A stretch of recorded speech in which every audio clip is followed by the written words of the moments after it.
It is by far the greatest headphone amplifier I have ever heard.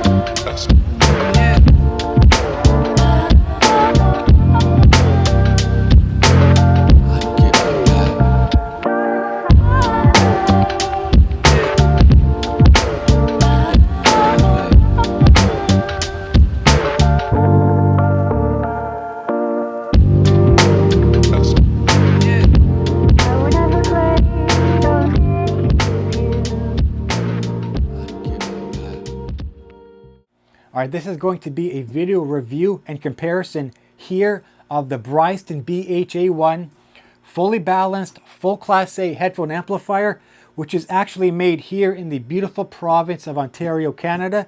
To be more specific, it is made in Peterborough, Ontario, Canada. I'd like to get things started off here with the unit tour, starting off with the very front of the unit itself. And this unit, by the way, is hefty and it is built like an absolute tank. So on the far left there, we've got our input selector switch, balanced at the top, single-ended RCA on the middle, and stereo left and right 3.5mm line input jack. Beside that, we've got our high gain, low gain toggle switch. When set to low gain, it is plus 14 dB worth of gain. When in the high position, set to high gain, it is plus 20 dB of gain. Beside that, we've got a lovely large analog potentiometer. Beside that, we've got our left and right channel balance switch. Beside that, we've got our single-ended 6.35mm 1/4-inch headphone output jack. Beside that, we've got a dedicated balanced left channel 3-pin XLR headphone output jack. Beside that, we've got the exact same thing for the right channel. And finally, beside that, we've got a balanced 4-pin stereo XLR headphone output jack. And finally, at the front of the unit, we've got our on-off toggle switch. All right, moving on to the rear of the unit here, starting off with my right-hand side here, we've got an IEC power input. Beside that, we've got a 12-volt remote trigger that can be used to power the unit on and off without having to physically hit the front toggle switch here when paired with other 12-volt trigger input devices. I don't own any, so I won't be using that. Beside that, we've got a balanced 3-pin XLR preamp out. Beside that, we've got a balanced 3-pin XLR female input jack. Beside that, we've got our single-ended gold-plated RCA jack inputs. And right in the middle of that, we've got our stereo left and right 3.5mm line input. And finally, beside that, we've got our left channel balanced in and balanced out 3-pin jacks, both male and female. All right, so let's jump into the build quality of this amplifier. This isn't going to take long. Simply put it, this amplifier is built like an absolute freaking tank. It's got some weight to it. It's a very weighty unit. It's a very large unit. And it is built absolutely exquisitely. Zero flexing to any of the steel here. You got that very chunky front faceplate. The toggle switches, the dials here feel excellent. Like they should last a lifetime. By the way, this amplifier, if purchased brand new, comes with a 20-year warranty at no additional cost. You heard me right, a 20-year warranty right here on the Bryston BHA-1 fully balanced full Class A headphone amplifier. The build is absolutely nothing short of spectacular. It's very well made, very well engineered, beautiful Canadian workmanship when it came to the engineering and just the sheer build quality of this amplifier. Okay, having the build quality out of the way, let's dive into quick specs here right now. I'm not going to spend a whole lot of time here. I'm not really a specs guru. I don't drool over specs. But first and foremost, let's talk about the output power this headphone can provide, because it's full Class A, raw Class A, fully balanced output. So from the balanced 4-pin XLR stereo output, as well as the two 3-pin balanced XLR outputs at a 600 ohm load, so 600 ohms worth of impedance, this will output 200 milliwatts RMS. At a 300 ohm impedance level, this will output 390 milliwatts of power. At an 80 ohm impedance level, this will output 1.35 watts RMS. And finally, at a 32 ohm load, this will output 2.9 watts RMS of clean, raw Class A power. All right, continuing with the specs here, I'm not sure if this means much to a whole lot of people out there. As mentioned, this is fully balanced input through output. It's using a balanced dual mono circuitry inside of the amplifier itself. It has that dedicated left and right channel balance there. It's using 6 fully discrete op amps, 3 for the left channel, 3 for the right channel. All, by the way, done by Bryston themselves. Those are their own op amps, by the way. It has very good frequency response. Left channel 0.00149 THD. Right channel 0.00125. So it's a very clean, a very silent headphone amplifier here with a pitch black background. Really zero noise floor, but we'll get into that when we talk about sound characteristics in just a minute here. And it's individually serialized here. If it means anything to anyone out there, this is revision 1447.1.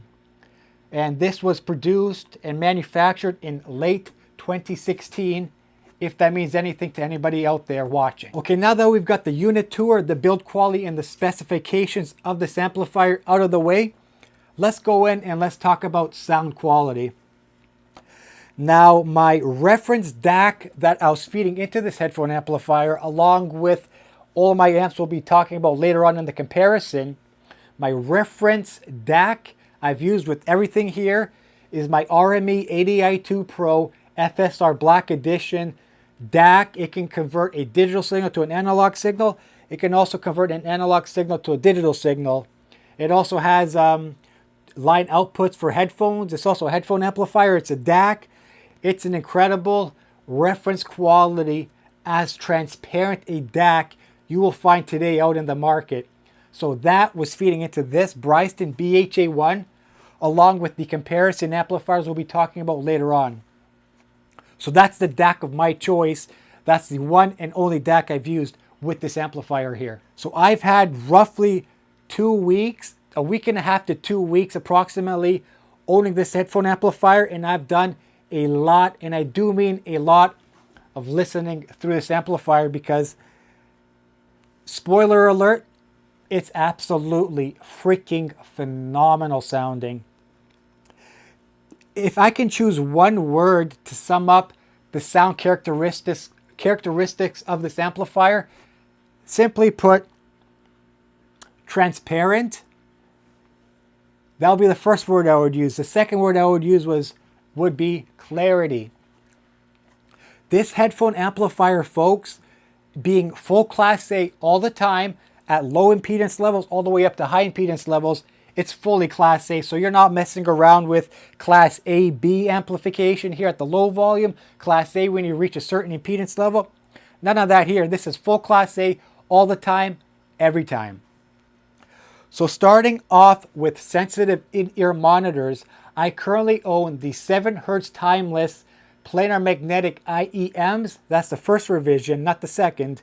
I also own a set of dynamic driver IEMs, which are the original black Moondrop Aria.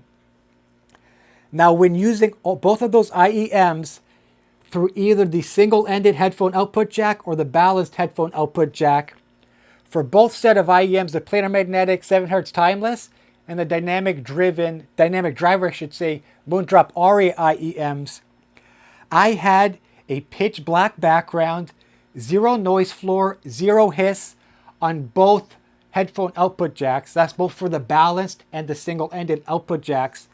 While using low gain, you can max out the volume to 100%, zero hiss, zero background noise. You hit pause on the music, you will hear absolutely nothing but a pitch black background. Now when switching over to the high gain mode, so we're going from plus 14 dB worth of gain on low gain, all the way up to plus 20 dB worth of gain when engaging the high gain toggle switch here, the story changed ever so slightly. It was still crystal clear, very clean black background. When you got the potentiometer around 95% or so, 95%, let's say, when you reach that level, both single-ended and balanced output, you'll get just a slight, and I want to emphasize that, very slight audible hiss while there's no music playing. So on low gain, with the volume maxed out, both balanced and single-ended, this headphone amplifier works wonders, works magic on both of those IEMs with having the volume all the way to the maximum, cranked to the maximum. Granted, I don't think there's a single human being on earth that would ever dare to push a Class A amplifier to that full volume while using in-ear monitors. So in low gain, zero issues, all the way maxed out. But when on high gain through either of the output jacks, around to 90 to 95%, you will get an ever so slight, little tiny hiss when using sensitive in-ear monitors. All of my full-size headphones, be it balanced or single-ended, there was of course zero hiss on high gain and on low gain, even with the volume maxed all the way out to 100% volume level. Now the sound quality that this amplifier can reproduce to my ears is 100% uncolored, meaning there is zero colorization being done from within the headphone amplifier being sent out to your headphones. There's none of that. This is as a transparent, clean, clear, rich clarity, authoritative bass. It hits you and it hits you hard, and it will hold that bass line. It's there and it will hold it. It is so clean, it is so clear that when I first turned it on without any type of warm-up period, I plugged it in, hit the toggle switch, plugged my headphones in, barely touching the volume knob, even at low level volumes, because like I said, this is running Class A all the time, every time. So even at extremely low level volumes here, you're getting a very transparent, a very dynamic, crystal clean, crystal clear sound from the amp itself. It doesn't do any sort of colorization to your audio, to your music, to your video games. I'm a huge gamer, by the way. I play a lot of PC games on this headphone amplifier. I'm also a music listener too. So it does zero colorization. That colorization depends also on the DAC. Will your DAC color the sound? Maybe. Will the headphone amp, this headphone amp right here, it absolutely will not color your sound. So keep that in mind. This is an uncolored, clear glass, transparent, extremely detailed, very dynamic sounding amplifier. It also has, from what I've heard and from what I've used in the past and what I own currently, has the largest, deepest, widest, tallest soundstage I've heard from any other amplifier, especially when using the balanced headphone output jack. When you're using the single-ended headphone output jack, it's not as refined. I mean, it is, but if you're comparing single-ended output to the balanced output on this particular amp, you want to use the balanced headphone output jack. Single-ended, it doesn't get as loud. It provides roughly half a circuit here. So when you're running balanced headphones, it's using the full circuit for the left and the right channel. When using the single-ended output, which is a 6.35 quarter-inch headphone output socket, it's only utilizing half of the output circuit from this amplifier. So if you're investing this type of money into an amp like this, you should be running it balanced input and balanced output. You will get the absolute most out of your headphone amp when running balanced in and balanced out. Having said all of that, that doesn't mean this is any sort of slouch when using single-ended output. In fact, it was so good, I was using my Beyerdynamic DT 1990 Pros, which are already an extremely revealing, highly detailed, good authoritative bass headphones. when using that single-ended with this headphone amplifier, unlike a lot of headphone amps I've used in the past, and we will discuss that later in the comparison here, I was not greeted by any sort of harshness, any sort of fatiguing, as bright as those headphones are. I was really pushing the volume here on the potentiometer, excuse me, on both high gain and low gain. And going between the two high and low gain, I never noticed any audible sharpness, overly sharpness, harshness, or fatigued when using those very, very revealing headphones. Having said that, this is an extremely, extremely revealing headphone amp. As I said, that has good bass, incredible soundstage. I mean, it's a large, large soundstage that this headphone amp reproduces from both headphone output sockets, balanced or single-ended. So you can listen to this headphone amp even with extremely revealing, highly detailed headphones such as the DT1990 Pros and not get overall fatigued by that. Not by too much harshness, the treble factor, because those are very peaky headphones. I never experienced any of that when using this headphone amplifier through the single-ended output. Switching over to balanced, I use this with Sennheiser HD800S, Mastrop and Sennheiser HD6XX. Those are essentially HD650s. Fostex T50RP 50th Anniversary Edition planar magnetic headphones, which utilize the T60RP drivers. Those are very great headphones. And finally, a set of Beyerdynamic DT880 250 ohms, but those are rewired for a balanced connection, so you can use those balanced with this headphone amplifier. So now talking about the balanced headphone output jack.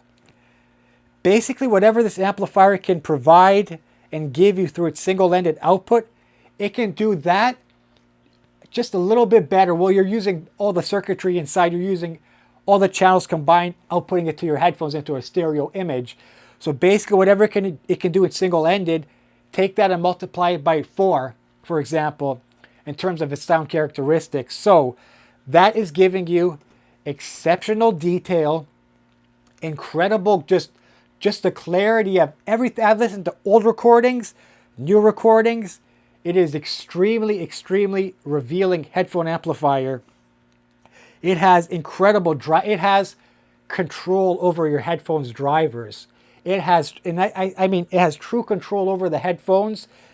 Clarity, detail, big, open, airy soundstage in all 3 dimensions.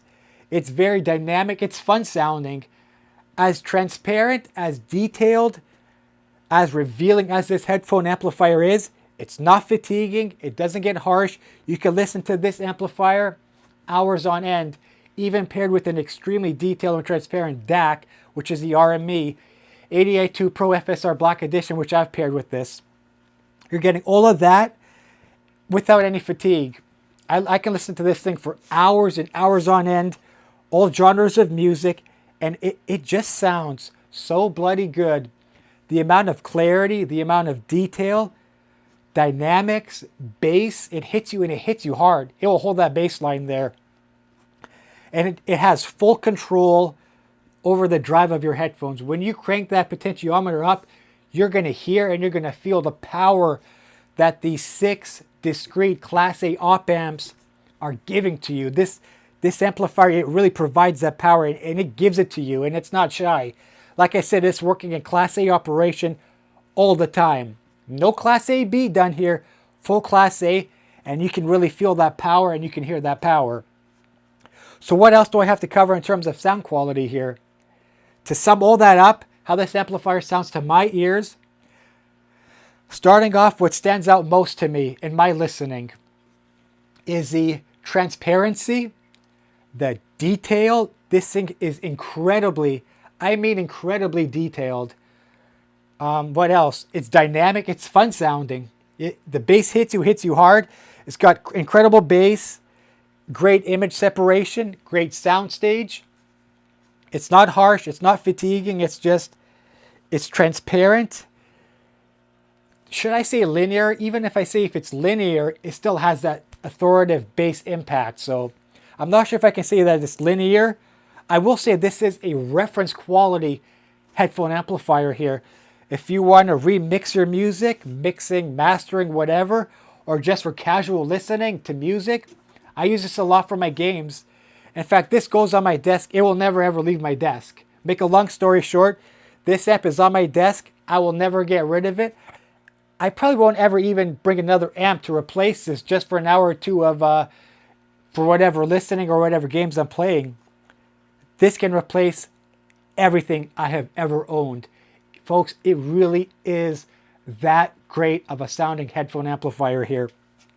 Full Class A all the time.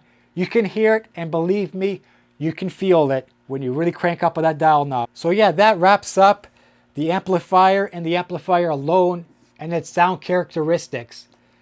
Exceptional detail, transparent, dynamic, big, wide open soundstage. If that's something that you're after, pause this video right now and go find yourself a dealer that can sell you this amplifier. Or go online as I did, and I bought this used from the online marketplace for an extremely, extremely good deal. And I'm happily the second and last owner this amp will ever see, that the hands will ever touch. So that's the sound quality of this. It is as transparent as an amp as you can get, but at the same time, it's not linear flat. It's transparent and it's fun sounding. The bass hits you. I cannot emphasize this enough. The amount of details and clarity this amp is pulling from your music or your audio source. For my games, for example, I would be playing Call of Duty, and just from in the firing range, firing off a simple bullet, hearing the casing hit the ground, and after it hits the ground, there are sounds everywhere. This amp pulls out every last millimeter of detail in your recordings. It really is astonishing to listen to. If you can listen to one of these, not necessarily buy one, if you can listen to one of these amplifiers, I would highly, highly recommend. Let's say, for example, you're at an audio show and they got a Bryston booth there and they have this on display. Make sure you bring balanced cables for your headphones or IEMs, because you got to listen to this to understand. This review, I can't put it into words how blown away I am just from the sheer sound characteristics of this amp. It is simply incredible. Make a long story short, this is simply an incredible as end game of an amplifier you can find. For me at least, this is bar none the greatest sounding amp I've ever used, and simply end game. The one only nitpick I can see people having is that it is quite large. It's about, from the front faceplate here, 18 inches in width. So this will take up a lot of desk space. Keep that in mind. I would also like to say, I don't know how they did it, if it has something to do with the heat sinks, because there are no portholes on this thing. On any side or on the bottom or anything. There's no portholes. Bryston did an amazing job with the cooling system or with the heat sinks inside this amplifier. I would leave it on. I left it on for about a week straight. And I'd go downstairs, I'd wake up in the morning, I'd go downstairs, and the amplifier is not even warm to the touch. And this is full Class A all the time, fully balanced from the RME into this. It wasn't even hot to the touch. I'm saying to myself, I've read online some other full Class A amplifiers, they get hot. They get really hot. So much so where you can't even touch it for half a second. This here did an incredible job with the internal cooling of the amplifier. It may run hot internally. I wouldn't know because I've never opened this. But from the outside, when you go ahead and touch it, even after it's been running for a week straight, it's not even warm to the touch. So a big props to Bryston for being able to incorporate whatever cooling mechanisms they did in this amplifier, because for me, it doesn't even run warm to the touch. And that's after being on for a week straight. Okay, should we jump into comparisons here? All right, so let's jump right into the comparisons here. What I'm about to show you are all solid-state amplifiers, some balanced, some single-ended. I bought everything here with my own money, and I've owned everything here for probably just over 2 years, some older than others. There's a lot of them here. There's a lot to talk about, so let's dive into it. Okay, so we got a plethora of both single-ended and balanced solid-state headphone amplifiers here. Starting off from the bottom here, we've got the SPL Phonitor SE. Now this is a single-ended only headphone amplifier, but this can output up to 5 watts RMS into a 300 ohm headphone load. That's a lot of power on the hood of this thing. Now, even though it's rated at 5 watts RMS at a 300 ohm load, my 300 ohm HD800S along with the HD6XX, which are both rated at a 300 ohm impedance level, both of those headphones sounded better and would get louder. Those are both, they're not the most efficient headphones out there, but they're not crazy hard to drive either. So both of those headphones, I just got my kitty here on the table, so don't mind her. As long as she doesn't knock down my camera there or get in the shot. I guess she already got in the shot, right? Now where was I? Yeah. So both of those 300 ohm worth of impedance headphone amplifiers not only sounded better on the Bryston, but the Bryston will just drive them to levels where I just couldn't quite get to here on the SPL. They got louder with more dynamics, with more clarity, with more detail, much wider soundstage on the Bryston over the SPL. And the SPL is no slouch. This is a German-made headphone amplifier. It's solid. It sounds good. If I can describe the SPL Phonitor SE right here, its sound characteristics, not to get too deep into the details, it's transparent, it's linear, it has a pretty big, open, spacious, airy soundstage, not quite as the level what the Bryston is on. So the Bryston will get much louder. To me, at all times, it felt like that the Bryston just had more control over the drivers of the headphones. It felt more powerful to me. It just felt like it also had power and control over those headphones. Oh wait, planar magnetic. This SPL does not drive planars very well. That's not even what we're talking about here on the Bryston, as I mentioned earlier, about its individual sound. Excellent with planar magnetic drivers, excellent with dynamic drivers, excellent with in-ear monitors, the Bryston. The SPL would sometimes, well not sometimes, it will definitely struggle with planar magnetic headphones. Bryston, no issues whatsoever. So to sum up the SPL versus the Bryston, the SPL is relatively transparent with a hint of warmth to it. That warmth will not be found here on the Bryston. The Bryston is as transparent as reference quality you can get, the linearity side of things. The Bryston is a bigger stage, wider stage, taller, deeper, and all three dimensionalities here. More image clarity, better image separation, and it just had more power, more drive. It has more control over the headphones than the SPL does. Moving on from the SPL, so Bryston wins there, hands down. Moving on from the SPL, we've got three much more cheaper, more affordable Chinese-made amplifiers, all by the Topping company. Right here is the Topping. Starting from the bottom, we got the Topping A90. That's the original NFCA headphone amp. Above that, we've got the slightly newer Topping A90 Discrete headphone amplifier. And finally, above that, we've got the Topping A70 Pro balanced amplifier. These are also balanced amps and also balanced preamplifiers here. Now, I'm basically going to describe all three of these amps as one because all three of these have very, very similar sound characteristics, very similar features. Then, well, because they're all the Toppings, these are all very, very similar in terms of sound quality here. So versus the Bryston, they don't provide you with dynamics. They're very clean, they're very clear, they're relatively transparent. The A70 Pro leans slightly warmer than these other two. Actually, no, I take that back. I believe that the A90D out of these three is the most colored amplifier. It has a slight hint of warmth to it, the A90 Discrete. So all three of those, other than the A90 sounding a little bit warm, very similar sounding. They're, I don't want to diss Topping here, but they're quite boring sounding when going to something like a full Class A Bryston BHA-1 here. They are transparent. They are as flat as a ruler as they get. They're very, very flat. The soundstage on all three of these are very small, very shallow. The soundstage, everything just sounds better here on the Bryston. Image clarity, image separation, soundstage, just sheer raw driving power.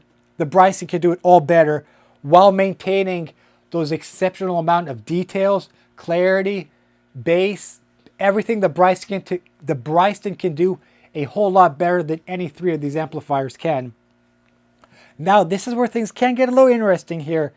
Right here, we've got the, I'm going to pronounce it the Schiit Jotunheim 2. This is also a fully balanced and single-ended both headphone amp and preamplifier here. However, what separates this from these other amps here, from the Topping, the SPL, and this guy here, is that it operates in Class A-B mode here, meaning it's not fully Class A like the Bryston. It's Class A-B or Class A-B biased, I think is the proper terminology here. Correct me if I'm wrong down in the comment section here. This amplifier, the Jotunheim 2, when compared to the Bryston, the Jotunheim 2 it has that old school, slightly tubey, even though I'm not a tube amplifier sound guy, I'm not into tubes, it has that tube sound characteristics. It leans very, very warm. It's nowhere near as analytical as the Bryston. How can I put this into words when comparing these two? Okay, let's say you put a set of headphones on the kitchen table here. You take a cardboard box, you put that on top of the headphones on top of the kitchen table. So you got your headphones on the table and you got a box simply putting over top of the headphones. That's kind of sort of how the Jotunheim 2 sounds when comparing it to the Bryston. Now that may or may not make a lot of sense to people out there. What I'm trying to say is it's a much more intimate, compressed sounding headphone amplifier than the Bryston. It can be very warm and warm sounding at times. So to my ears, the Jotunheim 2 definitely adds some coloration to your sound, to your music, to your audio. It leans very, very warm, coming mainly from the single-ended output. When you switch over to the balanced output on the Jotunheim 2, things sort of, they get a little more lively. The treble kind of increases. You're getting a little bit more clarity. Still sounding relatively warm in comparison to the Bryston. So to sum up the comparison between these two, on all headphones, on all IEMs, the Jotunheim 2 is very, very silent. Of course, when you switch it to high gain and you go to about 70-75% on the potentiometer, you will get background noise with IEMs. That would be on high gain because I tested that not too long ago, as a matter of fact. So to sum that up, the Jotunheim 2 definitely leans slightly more warmer. It's a very, very good sounding headphone amp. This thing for $399, I think it still retails for, plus shipping and handling. It's an incredible sounding amp. But the soundstage is very small. It's very intimate. If that's what you're after, the Jotunheim 2 is not a bad option. It has plenty of output power. This can really push my planars. I was very pleased how this can push my planars, as well as the dynamic drivers that I mentioned earlier. Jotunheim 2 it's no slouch, but in comparison to the Bryston, I'll go with the Bryston all day long over the Jotunheim 2. Last but certainly not least, oh, by the way, the Jotunheim 2 and this guy right here are both made in the United States. Last but not least, we've got the Rupert Neve RNHP, which up until this point right now was my true neutral studio reference headphone amplifier here. This amp here, the Rupert Neve RNHP, up to this point was my studio reference until I got the Bryston. It's very linear, it's very, very revealing. However, it does only have a single-ended output jack, so keep that in mind. It does have balanced in and single-ended in, but it is only a single-ended headphone output socket. Up until this point, this was my solid-state reference quality headphone amp I've been using for quite some time now. It has a beautiful volume knob here, absolutely incredible. However, sometimes it will introduce noise when using this with IEMs. When you go to about, this one is a little bit more apparent. When you go to 50 to 60% on the volume knob, there's also no high or low gain switch here on the Rupert Neve RNHP. For IEMs, this is probably not your best option out there. There will be noise in your IEMs in terms of noise floor, hiss, at about maybe 65% to 75% on the volume dial there. So not the best choice for IEMs. Also, the Rupert Neve RNHP right over here, it doesn't really drive planar magnetic headphones really well. What I mean by that is you can go really, really high on the volume and you won't get very much sound increase in your planar magnetic headphones. This does not drive my T50RPs very well. It just doesn't pair very well with planar magnetic headphones, the Rupert Neve here. Again, if you're just using dynamic driver headphones, this is an incredible sounding amplifier. It's on the pricier side. This is more money than any of these, not as much as the SPL, but it's not a cheap headphone amp. Now, in comparison with the Bryston, this also has, because the Bryston is so neutral, reference, studio quality, I think this may color the sound just a little bit. Again, it leans ever so slightly on the warmer side of things, the Rupert Neve. It's not quite as transparent or as linear as these other amps here. Definitely more linear and transparent than the Jotunheim too. But when comparing it to the Bryston, again, I'll go back to what I said earlier. The Bryston has more clarity, better image separation, a far larger, deeper, wider, taller soundstage than the Rupert Neve over here. The Neve is no slouch, but it really struggles when driving planar magnetic headphones. It's definitely not as clear as the Bryston. It leans slightly warm in comparison to the Bryston. It definitely has an audible noise floor when at, I'm going to be fair, let's say 70 to 75% on the volume. I know I just said 65, but around 70-75% on the volume knob is where you will introduce noise into your sensitive in-ear monitors there. So how should I wrap this up? Simply put, folks, the Bryston BHA-1 here, Class A amp, Bryston hit it out of the park with this headphone amplifier here, folks. I'll echo what I said earlier. The sheer amount of image clarity, the amount of details, the punch, the fun factor in the music all comes to life here when using the Bryston. When I first plugged it in, it simply blew me away. Right then and there, I knew none of these other amps that I own will be on the table for much longer. In fact, any longer at all for that matter. These are all good in their own way, you know, at their own price points here. But again, nothing is quite as good as the Bryston here. And I'm not trying to play homer here because I was born and raised here in Ontario, and this is made in Ontario by a Canadian company. It has nothing to do with that. It's just, it's there. Whatever you want, this amp offers it. It has it. It has that output power. It has everything you can want in a headphone amplifier without coloring your music, without coloring your sound. So I guess I'll end it on that point there. This is, as I said in the very beginning of the video, the best sounding, the most detailed, probably also the most funnest headphone amp I have heard to date.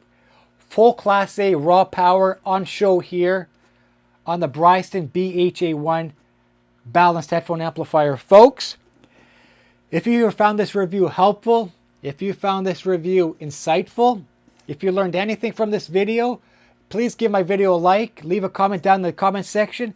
If you have any questions, did I make any mistakes? Let me know down in the comment section. I will try to get back to your comments if you do have any questions about whatever is going on here on the table here.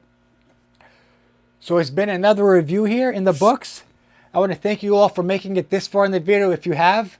Thank you for watching, and yeah, I truly am at a loss for words with the Bryston. It ticks all the check marks off of everything I would ever want or wish in a headphone amplifier.